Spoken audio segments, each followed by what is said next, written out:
I'll drop you somewhere in the suburbs, untouched. Untouched and in the suburbs? Oh, no. No, that doesn't intrigue me at all. Please? With pleasure. Thank you. If you'll come with me. What? What do you expect me to do in there alone? I'm a respectable woman, and I am afraid. Don't you think I'm afraid? I shan't close my eyes all night. Well, this is one night I should be very glad to be with my husband. How do you know that? I overheard your conversation in the bedroom. While I was undressing? You were everything I anticipated. It's ticklish business any way you look at it. Come on, we'll stick together.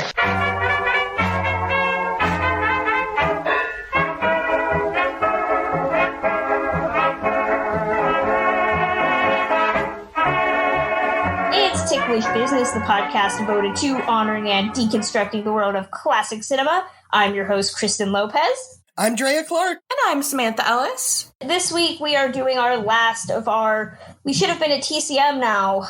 Actually, at the time of recording, TCM should have been over by now. We're talking about Samantha Ellis's pick, 1932's Jewel Robbery. I'm going to let Sam take point on this because this is Samantha's favorite movie. She has told me numerous times how much she loves this film and that she would have been remiss in not talking about this, whether it was TCM or any other time. Really, this whole podcast has been a lead up to Samantha Ellis talking about William Powell and Kay Francis in Jewel Robbery. So I'm going to start with the grand question first. Samantha Ellis, why do you love this movie so darn much? Wow, that's a loaded question. I really want to share the story of how I first came to see this film. This is going to get so dark for a second, so I apologize in advance. I would have it no other way. I first saw this movie on what I still consider to be the worst day of my life. The morning of, I want to say 2014, like August of 2014, I'm in the hospital because I have a swollen vein in my leg that scared me half to death. While I'm being wheeled in for an ultrasound, I find out that Lauren Bacall died. I get the swollen vein taken care of. I go home and watch my childhood dog pass away. And then my family spends the whole day screaming at each other. And this is right in the middle of Summer Under the Stars. And it's William Powell Day. And to get away from all of that craziness, I start watching the William Powell films. And I watched one that I hadn't seen before that I thought was just okay. And then next was this movie called Jewel Robbery. I'm like, okay, I really am sleep deprived. This day has been the worst of my life. I need to go to bed, but I'll stay up and watch it. By the end of it, that last shot where Kay Francis shushes the audience and the end title screen comes up, I'm like, this is the greatest movie of all time. And in my head, I'm thinking, I'm only saying this because this has been the worst day. This is a total fluke. I'm sleep deprived. This is not the case, obviously. I just need to go to bed. So I go to bed, and it's a while before I rewatch this film, but I'm like, when I watched this film, I said it was the greatest film of all time. I don't believe it. I don't believe myself. I watched it again, and sure enough, I still do think it's the greatest film of all time. I've watched it, of course, many times since then. And the reason why I love this film, I'm probably going to say these same few things over and over. It's just so sexy and witty and charming. And I love pre-codes as a whole, and I think this is, in my opinion, easily the best. You have some really strong dramatic pre-codes, but as far as witty romantic comedy pre-codes, this is just perfect. It's so sexually charged for an early 30s film. So romantic, so exciting. The whole hour and 8 minutes is filled with action and really interesting characters and intriguing dialogue. And of course, I'd be remiss if I did not say that William Powell is one of the sexiest men ever. That's about the summation of it. Drea Clark, what was your prior experience with Jewel Robbery, Kay Francis, William Powell? I feel like all three of those things have to go together in order to talk about this movie. What was your background with this before recording? My background with Jewel Robbery was non-existent. I had never seen it before. I am familiar with William Powell because of the Thin Man series, obviously, but Nick and Nora Charles were a big part of my viewing life life early on, so I have a fondness there. Although I've always had a funny thing with William Powell because I find him, like many actors, I'm delighted he existed when he did because he would not be a leading man today. He has character actor face. And those guys don't get a shot anymore in lead roles unless he got weirdly buff or something, which would not suit him at all. So this was a brand new introduction to me. Kay Francis I knew. I'm trying to think of what I would have seen her in first. I feel like she's been in so many things. And you guys would actually probably know. Maybe Secrets of an Actress? Something like that. Was she in Give Me Your Heart? She was in a movie called Always in My Heart. Okay. With Walter Houston. Her World War II films, which was obviously a much different era than this. I don't have a deep-seated Kay Francis thing, which I know Samantha does, and it's very funny because I look at her and I think of you, Samantha, so it was tied in. Yes, so this was a brand new movie. I come at this from a very weird angle in that I saw a lot of William Powell movies before I saw this. I love William Powell. I think he's a very underrated performer in the sense that he seems so heavily ingrained in the 1930s, especially with the emphasis on drinking and revelry. But he had that elegant refinement that feels so perfectly suited to the 1940s. I think a lot of what he does best is shine in comedy. And at the same time, I had also seen Trouble in Paradise before I had seen Jewel Robbery, which feel like Trouble in Paradise and Jewel Robbery are one of those duos where you either really like one or the other. There's no middle ground. You can't say that you like both. Somebody could tell me that I am wrong. For the purposes of this discussion, those are two very definite films. So when I finally came to Jewel Robbery, I immediately said, oh, so it's less saucy Trouble in Paradise, which is unfortunate because the bar was already very high. As far as Kay Francis goes, I'm going to be really mean. Kay Francis is beautiful. She looks great in clothes, but she is a one-note performer. It's why she is best known for being in the 1930s, because her films tended to be all the same plot. She plays the same type of character, and she plays the same type of character here that she plays in Trouble in Paradise, that daffy heiress who doesn't have time for anything but pleasure, and love complicates things. Love with a thief complicates things. That leads me to say that I think Jewel Robbery is just an okay film. I'm sorry, Samantha. It's okay. It's not for everyone. I will say that. I truly, truly do think that.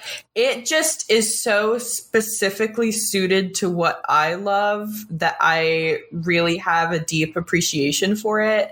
I love jewelry. I'm crazy about jewelry. I'm crazy about William Powell.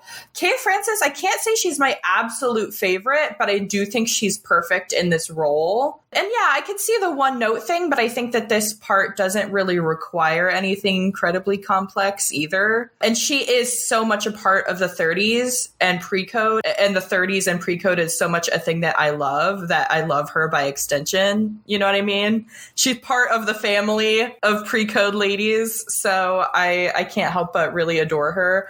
And like I said, I do think she's perfect for this role, and they do have, she and William Powell share a really great chemistry here. So I want to say I disagree with the Kay Francis acting mention. I'm on the fence because the one type of character that she did so well, in my opinion, this exact role. I think she really pulls it off. And there are a lot of classic film stars who could really only play one type of character and made a career out of it, a great career out of it. And I think she's probably one of them, though she does shine in some dramatic films as well, like Always in My Heart. She plays like an older mom character, and it's definitely, there's more emotion to it than something like this. My thought on her acting is that specifically in this film, I think she did a fantastic job, if only because I do not know the last time I loathed a character more, a female character,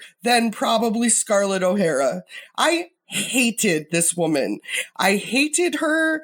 I thought she was so vacuous, so selfish, so self-centered, and I didn't find it fun at all. It's introduced in such this beautiful way. Like, they're in this incredible mansion, and she's in this bubble bath, and she has all this attendance, and there is a really, like, nice, bubbly delightfulness through the whole thing that's just sort of flippant and irreverent. However, and this could entirely be shaded by the current situations we find ourselves, but the fact that this woman, it was just so openly cooked in that she is an adulterer and she is married to this man for his money, and she's completely has zero sensitivity for any other single human's thoughts or emotions, how they're going through the world. She is the most shallow thing I've ever seen portrayed, and they don't try and give her. She has like a few moments where she kind of pauses and is like, oh, the secret to all of it, the secret hardship is I'm also terribly bored. And I'm like, you're a garbage monster. And I really wanted this movie to end up with her being arrested. And so that definitely shaded it. But I will credit Kay Francis because I fully believed her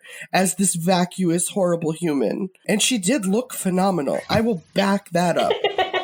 Well, I will say that this movie did only get mixed reviews. Wikipedia calls them lukewarm, with the New York Times pretty much blaming Kay Francis for the reason why this movie didn't work, saying, quote, her performance is one in which her usual intelligence and sincerity are strangely absent, which I think goes to what you were saying. And you might have hit the nail on the head, because when movies are fine to me, I always get nervous because I can't form an opinion about them. And that's how Jewel Robbery is. There's nothing intrinsically bad about this movie. It's just very pedestrian to me. And I'll throw out the plot really quick because we've gone 13 minutes into this episode without talking about what the plot is. But Kay Francis plays a woman appropriately named Baroness Terry, who is devoted to this life of boredom and hedonism. She has a husband, but she doesn't really like him because he's boring, so she has numerous affairs, and she goes to a jewelry shop to purchase a diamond ring, and a thief, referred to only as the Thief, played by William Powell, and his gang show up and rob the jewelry store, get the head of the shop high on pot, and locks everybody into the safe and takes Terry's 28-karat diamond ring. But with all that robbery and scaredness comes love, because Terry finds the thief to be incredibly hot. And she decides that this is the relationship she's super into. And through the movie's very brief runtime, it's only about an hour and 8 minutes, they fall in love and go through this back and forth of he returns the ring, but they can't say that the ring is back because obviously it would implicate her in some way. And it's this kind of handoff of the jewelry in the hopes of him getting away, her getting away with him, all of that. But to go back to what Drea was saying about Kay Francis's character being very unlikable, I think it's just because Kay Francis had perfected that character so much. It's important to look at the fact that she worked like a dog throughout most of the early to mid 30s. And this was one of, let's do some counting. 1, 2, 3, 4, 5, 6, 7 movies she made in 1932 alone. That is, in 1 year, she made 7 movies. And she did some of her most famous films back to back to back. So in 1932, towards the end of the year, she had this, One Way Passage, which is another one with William Powell that's a weepy melodrama romance. And then she did Trouble in Paradise, where she plays pretty much the same character. But in Trouble in Paradise, and I apologize because I'm going to compare Trouble in Paradise to this movie a lot because they are practically the same. In that film, as Madame Collet, she also has that snobbery to her, but it is tempered by the thief's Moll, played by Miriam Hopkins, who is in love with the main thief, played by Herbert Marshall. And she puts Kay Francis's character in her place, tells her that she just uses men and to fill the void in her life, and she's not really happy. I mean, there's a class distinction that is brought to bear And even though, you know, the thief in this movie is obviously lesser class because he's thieving, or maybe he's not. I mean, you can't tell a lot of backstory in 68 minutes. And here, there's just nothing to temper her character from looking like a rich, selfish person. Oh man, I'm going to get a lot of flack for this. I don't dislike her character. That's why we have all three of us here, because that's what works. So continue. I'll tell you why. Here's my thing with it. Number one, I really don't think that this is a movie where I attempt to read too much into that. I more focus on their interactions instead of what they're really like underneath the surface. But my thing with that is, and I think it really ties into film history because this is such an escapist film. And in a lot of these movies, I believe we've discussed this with the unaired My Man Godfrey episode. Throughout the 30s, you had these movies about rich people and rich people's problems. And I feel like this very much fits in with that. Yes, she definitely has irredeemable qualities, but at the same time, our eye is distracted by all of this wealth. I don't know, she reminds me so much of me, at least how I would be if I were a rich heiress in that situation. So it's hard to dislike her. And you can also go as far as saying, like, Drea, in your kind of summation of her, that made me think of Gaston in Gigi, Louis Jourdan's character, because, you know, he is also a rich person who is bored with their life. And I don't really find his character super unlikable either. So I don't know. I will say, Samantha, I have no desire to talk you out of loving this movie or what it has brought to you, because I think that's as important as anything else is. Like, obviously, we all bring different perspectives and analysis to films. No, but that's what I love. Yeah, I agree. I never even thought of her character as, like, it also makes me think of, like, the 1938 Marie Antoinette, because that makes the rich, totally oblivious Marie Antoinette into a likable person. And I feel like this is sort of That is an amazing comparison, because Marie Antoinette is a historical garbage person. Well, I was going to say, that makes a lot of sense too, because much like Norma Shearer, Kay Francis is fairly one note, was accused of not being able to act. Although I like Kay Francis more than I like Norma Shearer. I'm sorry, Samantha. That probably hurts me more because I like Norma Shearer more than I like Kay Francis. I do not like Norma Shearer. Oh my gosh. But going back to this, and you brought up Gigi too, which there's not many movies I say we'll never talk about, but Gigi is one movie I despise. But to go back to what we were talking about with Kay Francis, I mean, you're definitely right, Sam, that the time period is important. This is the continuation of the Great Depression, and there's this sense of revelry. And I think it's worth touching on that by just 2 years later, the definition of a screwball comedy would change a little bit, because you have the blind love of possessions in this movie and how possessions bring you into contact with love. You know, much like Trouble in Paradise, the concept of thievery and things makes people hot, okay? That's literally, Trouble in Paradise has a whole sequence about that is played as a sex scene, and it's all based around the concept of taking things from other people. But the reason Terry and the thief even meet is because she likes jewelry and so does he. They have this mutual interest. And just 2 years later, by 1934, when William Powell would become most famous as playing Nick Charles in The Thin Man, that definition of hedonism had to be balanced with something else. So like in The Thin Man, Nick Charles, was just a San Francisco detective who married into wealth. He's known the streets. So you have that element of the crime with the poorer family members of the actual Thin Man, and the concept of wealth coming to bear as that series would continue. And also 2 years later, you have It Happened One Night, which takes wealth and shows it up, you know, against regular America, which was hurting.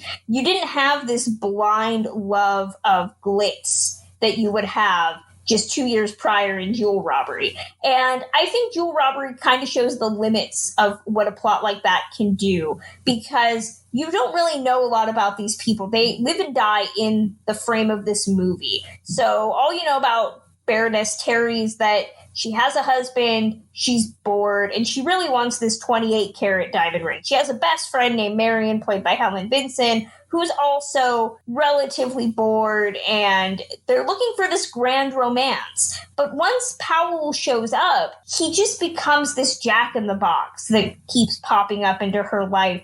There's never really any stakes. Yes, the fear is that he will get arrested, or she will get in trouble, but it all feels so twee. I don't know, that's not the right word I want to use, but that's how it feels. It doesn't feel like there's going to be this grand get at the end, especially at the end when we'll talk about the ending on its own separately, but it feels very neat. And maybe that's because if you know film history, you know that just 2 years later, that neatness and that order would not exist in screwball comedy. I don't know. I think it's really interesting that you bring up the friend, because I feel like they are similar in a lot of ways. They both love the fine things in life and they both love men. But I feel like Helen Vinson, who plays Marianne, the best friend, serves to make Kay Francis and Terry look more interesting and prettier, in my opinion. Like there's that kind of theory, if you have a B actress in the shot, then the star really shines. But I think it's the discussion between the two characters when they're in her apartment after she gets the flowers is so fascinating, because not only does it contain some really great pre-code dialogue, like, what would you do if you were found only in your teddies alone with a man? Let the train go on. I think I love that line. It's so witty. But I love that the two women pay different prices for the things that they value. I think Marianne, she can, it's obvious that she's supposed to be considered lascivious, but when the going gets rough, she's out the door. She's like, okay, this is too much for me. I can talk about having an affair, but if you're going to have an affair, I'm leaving. Which I think is just really funny, because they dance around the subject, they talk about it, but there's never any actual mention or showing of, okay, they actually did have sex. But meanwhile, Kay, she is willing to do anything for the excitement, the entertainment. And I think that's something that makes her really interesting. I think it's an interesting motivator that doesn't really pop up in film too much. See, I assumed that, or I felt that the friend was complicit in everything, and that, when we meet Kay's character, she already has someone that she's been having an affair with. And then he spends most of the first act with her and her husband. And it's part of that world that I was talking about that didn't set with me of, oh, cool. All of these people are cheaters, and it's just part of what they're doing, and there's no care. I did think not disagree with Kristen, but the tone of it felt more accurate to me of if you're having characters who across the board have... Oh my gosh. And it is, by the way, I recognize me talking about the morality of fictional characters in a pre-code film is pretty hilarious. But these are people with very loose, non-existent morals, when it comes to things like monogamy or fidelity. And there's something, I thought the tone actually worked for that the shallowness of their affections, for me, Kay's character is an infant. She is, a repressed emotional maturity, and the idea that she literally is ooh, shiny toy, ooh, pretty, that's her whole thing. And so I think that the tone of it and the lack of any feel of dire consequences coming their way has to kind of match that, or audiences even more than me would have the disparate nature of her being terrible and them all being sort of shallow. And then if it was also trying to be serious, then you would have to be judging her. Whereas if you want this to be, fun and escapist and just sort of have the charm and the bubbles come to the top, then you need that lack of consequences. Like I said, I wanted them all arrested or, run down in the streets because they're terrible. But I also was never worried about that. And there's something to be said for the joy of not worrying about things when you're watching a film. As a roundabout compliment as that can be. Well, I think what is noticeable about this film is I do think the runtime works a bit against it. Or there's something about the pacing that I think always works against this film because it is only 68 minutes and it's a very talk-heavy film. You have that rat-a-tat patter that comes from screwball comedies where Terry sets up her origins and then she goes to the jewelry store. The jewelry store scene feels like a very lengthy moment where they're stuck in the vault and you have this back and forth between the thief and Terry's lover, Paul, where it's obvious that she's not really into Paul, but she can't be overt about it. So you have this very long extended sequence. And then once that's over and she returns back home, and maybe it's meant to mimic the excitement that comes from crime or something, but I feel like the movie falls into a sense of complacency after that. I think what you said about the film being neat is perfectly accurate. I think it is all tied up in a great bow. It sets up the action. It continues the action pretty quickly. It continues the chase. And it gives you an idea of exactly what's going to happen after the credits roll, all in 68 minutes. I think, and to touch on what Drea was saying as well, I personally like it for that reason. I like that there's not too much to really go over, if that makes sense. Of course, I love reading into films. That's like my whole thing. But at the same time, I love that there are movies that just exist to be enjoyed and devoured and appreciated, like this one. And to touch on what Drea was saying, I think if this movie had a longer runtime, I think not only would they have dwelled more on what the characters are really like underneath the surface, they would have also honed in more on the consequences of their actions, which this movie was made a few years later. I think, obviously this movie couldn't have really been made a few years later, but they definitely would have toned down the affair and toned up, this is a thief who is going to get caught. You know what I mean? I think their morality would have come into question a lot more if this had not been a pre-code. That's why I brought up the years that we're talking about or the irony of their lack of any kind of moral judgment. And it's funny because they lack morals in a way that makes them thoughtless, not in a way that makes them debaucherous. And, that whenever you hear about, the implementation of the code was necessitated because Hollywood was producing all of these things that made people want to live lascivious, moralless lives. And it's no. I mean, these are just shallow, dumb characters who are more charm and selfishness than they are good people. But it's very funny to me to think that anyone would have ever watched a movie like Jewel Robbery and been you know what? I'd like to feel about the world like she does. That's not why you're taking this in. Kristen, it's funny you brought up the running time a few times. I don't think I was aware of the running time when I watched it. It didn't feel short to me in the way that films that feel short will feel slight. I wasn't, in that case, because this story is just an A to B.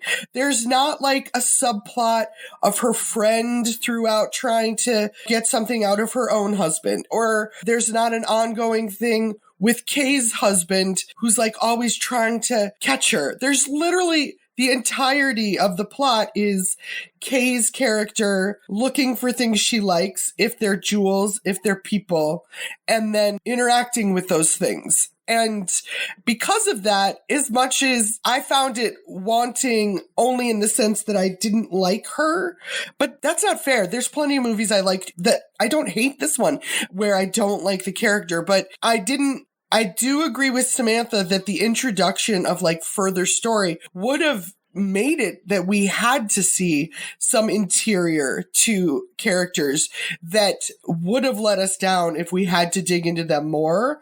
As it was, you know, the surfaceness of Kay and of William Powell's character worked for a lot of people because it was just in this flippant package. The one character that I have to bring up that I appreciated, and Kristen, I know you mentioned the marijuana, the through line of pot, and that there's these fancy cigarettes that William Powell's character keeps giving to sort of law enforcement figures who then pass it along amongst their ranks to like chill them out in the high tension of the world's most low-key robbery. There is an officer he's like a security guard officer who has come on board. He was this character, and you guys probably are like, oh, that's blankety blank. And then you know his whole backstory. And God bless, that's why I'm so thankful to have both of you. But I loved that character, if only because he reminded me so much of the foil that's in Shakespeare all the time. And it's often a law enforcement character or someone who's like made a fool of. I know in Much Ado About Nothing, there's a police their equivalent of a police officer who takes that. In Twelfth Night, there's the butler who's very in his own head. Anyway, I loved this random introduction of what I found as a very Shakespearean character who just was there to be a total fool. And you guys, I love a good fool. Okay. If I could remove any character, I would probably remove Lens, but I definitely, I also see what you're saying. I do. I think he is a great fool. He is a foil and a fool to William Powell. I think he just has too much screen time, in my opinion. They spend like 5 minutes of this 68 minutes pulling him out of the well just to drop him back in again during the chase scene. And I hate his voice also. I feel like the reason they show his character as much as they do, not only they show him as a foil for William Powell and how charming and attractive and debonair and smart he is as a criminal, but they also show, you know, really, if they hadn't shown somebody as foolish as Lens in a law enforcement job in this film, you would probably wonder how William Powell got away with robbing jewelry stores in broad daylight. He got away with robbing all these jewelry stores in broad daylight because of people like Lens. And I feel like that is the purpose that he serves as a character. I mean, I think this in particular, because I know Kristen really loves like recasting films. Every time I watch this, I've seen it a million times, but this particular time I was kind of, the gears were turning in my head. Like, how could this be recast? Who would play who? I would definitely replace Lens. I don't quite know who with just yet. For some reason, I'm getting all of the rotund supporting actors from the 30s. Like Walter Connolly is in my head right now. I don't know why. I feel like he looks a little smarter than Lens should be.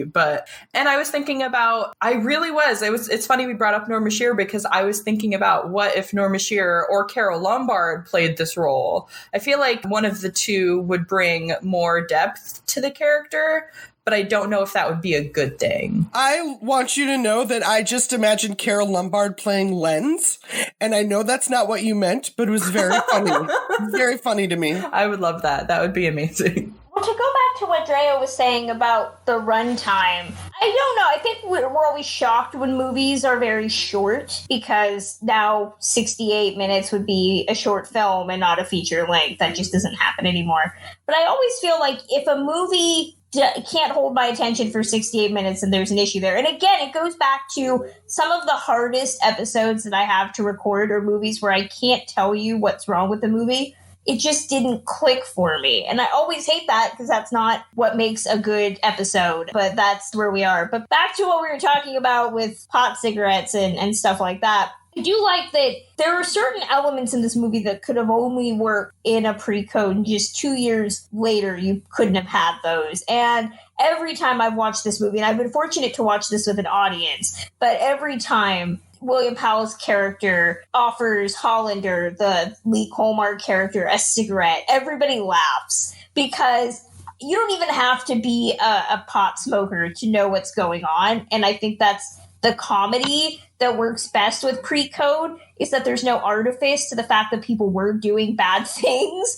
It's just, we didn't make them a big deal. Exactly. There's definitely a superficial quality and a very flippant quality to this film. Like I said, it's a movie that you're not supposed to read into it, in my opinion. Like, if you do, then you definitely are going to see the flaws in the gem, to coin a phrase here. But yeah, I think it's perfectly encapsulated in that early 30s pre-code first world problems sphere of filmmaking.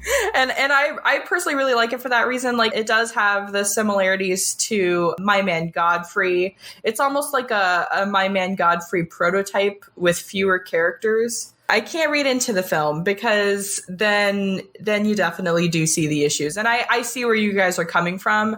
It's because I've never really looked that closely. And I love that we're analyzing it as well, because you do see, if you really stop and think about it, you see, wow, they don't care about anybody else. They don't care about the harm that they're doing. They don't care about infidelity. They don't care about anything. And depending on who you are, it's something you love or something you hate. I think one of the interesting things that ties into the running time of this is structurally. Oh, Samantha, I do want to give up you worked in a jewelry analogy into the flaws of the gem. I don't want you to think we didn't notice that. I appreciate it. You bet. But this film, to me, it felt structurally so much like a stage play. Like, we're literally just going from different interior sets. And so what they're doing it has that theatrical feel to it. Like, I can imagine this as a stage play in a way that I could not imagine a lot of films. But I will draw attention to the fact that there are a few really interesting in all of that, very, not sedentary, because these sets are beautiful and stuff, but there are a few small moments of sort of action and athleticism that are the kinds of thing that I was like, oh, that actually makes me want this to be more. The idea of, there's this final escape on the rooftops, and they always go across the rooftops. It's kind of amazing. Like, I think of To Catch a Thief with that too. I'm like, you can't be a jewel robber and not know how to climb a good roof, like there's just hand in hand.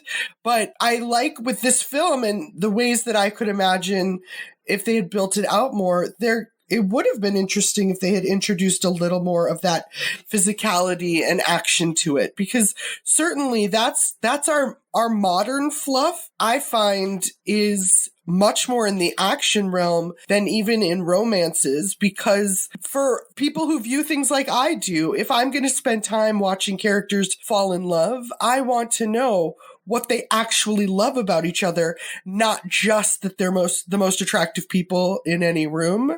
And action films don't always care about all of that interior. The small germination of that in Jewel Robbery was interesting to me. The idea of these little action moments, and that maybe if I looked at it like that, because it's certainly not a character study, but the stuff it's interested in, like I was talking about the procession of maids, even that had this kind of musical and that theatrical motion action quality to it. It would have been interesting if they had leaned even more into that realm. I think that's so interesting. I'm glad that you mention sort of his getaway too, because and again, I love that William Powell from The Thin Man, because it creates a really interesting contrast. And in my opinion, it also shows William Powell's range. He basically built a huge part of his career around solving crimes and being great at that.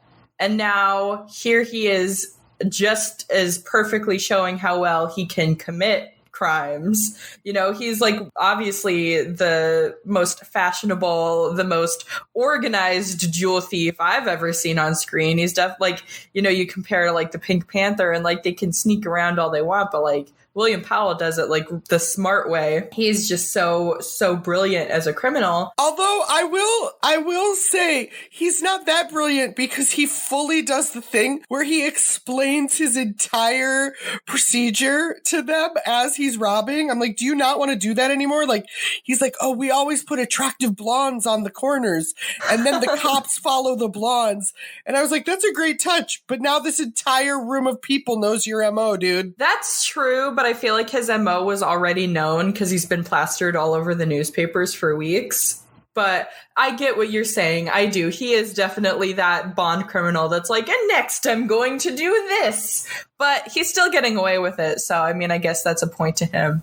I think the reason why I brought that up is now I realize I would really have loved to see it made into a series with like maybe even, again, I adore Kay Francis and I think she's perfect in this personally, but maybe even change leading lady out of every film in the series. Like I would love to see this character go through robbing all these different places in all these different countries and, you know, a new country or a new city each film, and then a different leading lady that tries to stop him or falls in love with him or something. I think this character would have made a really great series character. Well, I do want to talk about the glitz really briefly, specifically the costumes that went to an uncredited Ori Kelly, who is just one of many masters of costuming in cinema history, let alone pre-code. But more than anything else, I love the costumes in this movie because not only are they a feat of beauty, they are also a feat of engineering. Can anybody explain to me how that velvet kind of Santa Claus looking dress that Kay Francis wears with the low back and no noticeable straps stays up on her body this entire movie? That garment is, I totally agree, by the way. The garments throughout are stunning and they are so willowy. And those women are like super tall and weigh about 18 pounds approximately. And so nothing they wore is anything that would ever look good on me, but it looks so beautiful on them because they look like clothes hangers, but also not just, yes, the Christmas gown, I know exactly what you're talking about. There's a whole shot in it that I'm like, I don't think that is flattering at all on your boobs or your very small boobs, but I don't care because it drapes so nicely. All of those gowns had so much tape under them. Like many fashionistas today, the level of taping across their body is insane. Like, yeah, it's the only way to hold it up. Physics is not doing it. I was about to say something similar. Yeah, it must be a lot of Velcro. But yeah, I really love the fashion in this film, and I'm glad that you touched on it because, you know, as soon as they announced this movie as part of the fest, we haven't really touched on the fact that it was going to be a part of the fest.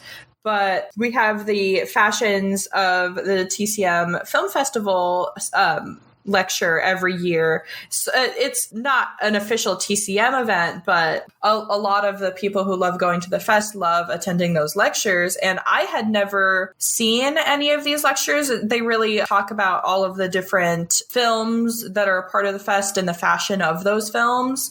And this year, Jewel Robbery was going to be one of the discussed films. And of course, the second I found that out, I bought tickets to go to this lecture for the first time. I had never gotten the chance to hear anything about fashion in film as part of the film fest, but I really, really wanted to hear all about these gowns, all about the jewels. I've heard that in past lectures that have discussed Jewel Robbery, there's even some like jewels from the film displayed, which I can't even tell you how amazing it would be to see anything from that film in person. I just want to mention as well, I'm a collector. I collect, posters and jewelry myself. I have only seen one poster from this film at auction. So this is a rare one, but yeah, I'd be so over the moon to see the costumes and the jewels, and I can't, and I'm so sad about it. Well, I also want to throw out that this movie also shows that off very well thanks to its cinematographer, Robert Curley, who ended up dying before the year was out from meningitis. And I also want to give a shout out to the director of this movie, William Dieterle.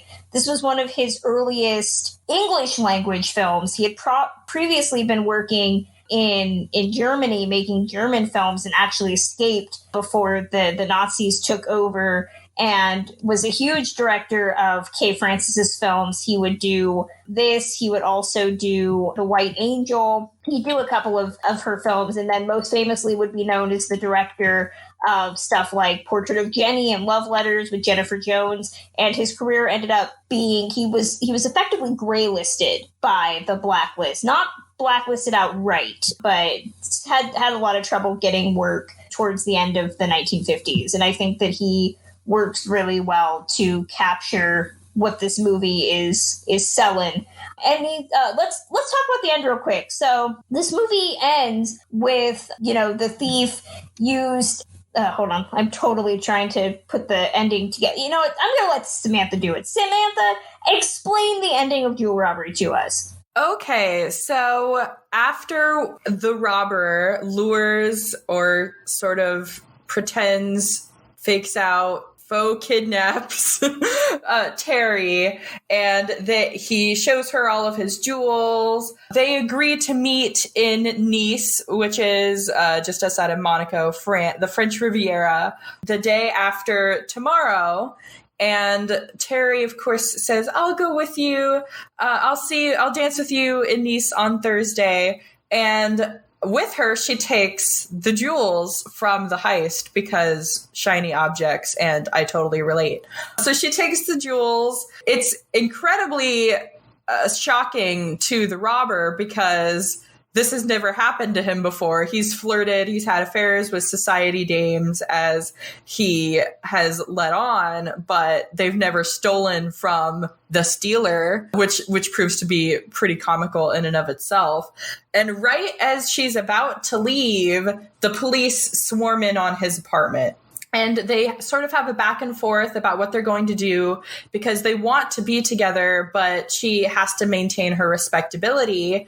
So what he does is he ties her up in order to make it look like she protested for her virtue, which, again, is so pre-code. I love it so much. And, some very kinky references there that I won't read into too much because we're a family show. But he ties her up and he says the most beautiful goodbye. If you come to Nice with me, I'll see you then. If not, adieu. And he leaves with the jewels. And then, of course, the police, they try to chase him. They fail. And her husband and her lover and her best friend all show up and untie Terry. And they're like, oh, you poor dear. You were totally assaulted by this brutal beast. And she, of course, plays the victim. She's like, oh, this was so traumatic. I cannot, go on with life. I need to get away. I think I'll go to Nice. I think I need a long rest, a long vacation. I'll be there on the first possible train. And she breaks the fourth wall in this perfect moment. She shushes the audience because, of course, the audience knows what she's actually going to do in Nice. And then it fades to black, which this is, of course, the most in-your-face obvious ending that you could possibly do. But it's hard not to love it. It's so interesting to me because it's unusual in a good way, in my opinion. What do you guys think of the ending? The part I enjoyed most was actually what Samantha just referenced in terms of Kay's character. She's gone over to his place to sort of confront him, and there's been all this back and forth. And then he discovers when she leaves that she has stolen from him, and his hands are tied because obviously he can't go to the police because she stolen goods from him. That moment was the most interesting story bit they had. It was the most interesting character moment. And it was the first time that I was like, oh, Yes, see, this movie does understand that Kay Francis is a villain. It's known it the whole time. This has been a villain origin story. Except for then, they cut that off at the knees like 2 minutes later, because she's literally at the bottom of the stairs, and she just has this, oh, no, I can't do it. And so she starts to go back to return it to him even before the police show up, which I was like, oh, dang it. That was the one thing I was like cheering on. But I actually didn't get any feeling that he was needing to tie her to save any face about her being compromised sexually. I thought it was entirely because, you know, she'd already had one moment with the cops when she was under suspicion because all these jewels had been found in her possession. And I thought it was just an alibi of, you were not involved in the robbery, and look, you're here and held against your will. It's fully possible that it was both or more one than the other, but I agree with you there. I believe his word, I'm sorry, I've seen this movie so much. His words were, this is the only way to return you to respectability, because she's still at this point, at least as she says, she hasn't made up her mind whether she wants to meet him in Nice or not. She says she needs time to think. She can't run away with him right this second. So he says, this is the only way to return you to respectability and give you time to think. And that's what he says as he ties her up. So I do agree with you. I totally think that it's going to clear her name. Obviously, she's going to look like the victim of a crime and not a criminal whatsoever. And he also gives her back the ring finally, so she's able to keep it and explain how she kept it and how she came by it. So I think that ties everything up, for lack of a better phrase, in a nice little bow for her and sets her up to meet him and have an affair with him. I think, too, it ends very similar to another pre-code that if memory serves, came out the same year, Redheaded Woman. Redheaded Woman ends with Jean Harlow getting what she wants. She's still allowed to be this wanted woman. And I do feel that that's where the the feminist positivity that tends to come from pre-codes is best exhibited, in that Terry doesn't have to apologize or be brought low. She's just allowed to go do what she wants. And I do think that is very sex positive, and I think it's awesome to see, even if it does mean that none of the characters have learned anything. But I think it works. Yeah, I have to say that's one of the things I love most about this movie is how sex positive it is, how forward it is, how really freeing it is for all of the characters involved. Like, you feel that they're free to do what they want. And while that might not always be the right thing morally, I love that there's no inhibitions, no morality of, you know, they really need to think about their actions. No one's judging them. So you can see them in their fullest self, whether that be good or bad. Well, I can't say that Jewel Robbery is my favorite, but it is worth a watch. Time it with Trouble in Paradise. I think that they're a great double feature for you to get the best of Kay Francis and awesome costumes and all of that. Samantha Ellis, final takeaways on Jewel Robbery. Let me first say I have not seen Trouble in Paradise. I've heard of it, and the fact that you're drawing any similarities, I obviously need to see it. It's brilliant. You should watch it. Yeah, so definitely adding that to my watch list right now. But in addition to that, I mean, as far as Jewel Robbery goes, like I said, I definitely feel it's not for everyone, but if you love, you know, the witty sexual chemistry of pre-code films, if you love pre-code in general, if you love costumes, if you love jewelry, if you love William Powell and his sexiness and his wit, and you love Kay Francis and her bubbly self, you're gonna like this movie if you don't read into it too much. It's a very surface level film, but it depends on how you consume cinema as far as whether you will really like it. You know, if you see it as escapist romantic fluff, then you'll enjoy it. If you read into it, you're gonna see the flaws in the gem. So it's a little bit complex there, but it doesn't have to be. You can take it in however you see fit. It's my favorite because it checks all the boxes for me. Drea Clark, what are your final thoughts on Jewel Robbery? I think if it sounds like it could be a delightful romp for you, knowing what we know, then take it on. I think, a lot of people like things where whatever, that sounds dismissive. I am not mad that I watched it. How's that?